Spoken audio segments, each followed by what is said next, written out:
Di video ini saya akan mereview 4 orang bakal calon presiden Indonesia. Ini versi saya ya. Jadi kalau ada yang gak setuju ya silahkan aja.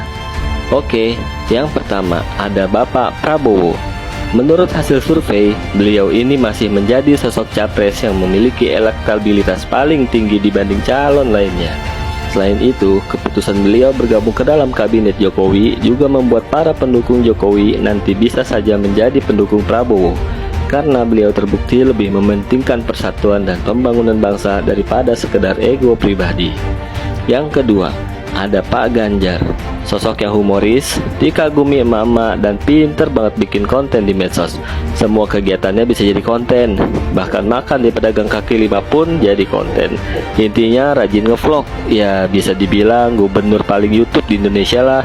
Sayangnya wilayah Jawa Tengah yang beliau pimpin masih menjadi wilayah dengan upah minimum yang rendah, walau sudah 2 periode beliau menjabat. Bahkan di suatu acara, beliau sempat mengakui bahwa beliau gagal dalam membangun Jawa Tengah. Selanjutnya ada Pak Anies. Pernah dinilai gagal dan dicopot dari posisi menteri oleh Pak Jokowi, namun tak menyurutkan niat keturunan Yaman ini untuk berjaya di politik. Terbukti akhirnya ia berhasil memenangkan kursi gubernur DKI Jakarta dengan strategi kampanye politik identitas yang luar biasa. Setelah jadi gubernur, banyak pembangunan yang terjadi dan ujung-ujungnya dibongkar lagi. Mirip-mirip main Lego lah, cuma bedanya kalau yang ini pakai anggaran daerah. Yang terakhir ada Pak Airlangga Hartarto, sosok ketum Golkar, menjabat sebagai Menko Ekonomi juga. Beliau ini orang kepercayaan Jokowi selain Pak Luhut.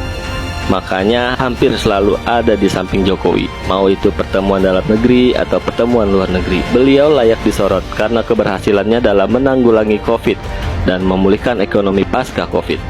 Penyelenggaraan G20 pun dinilai sangat berhasil beliau bawakan.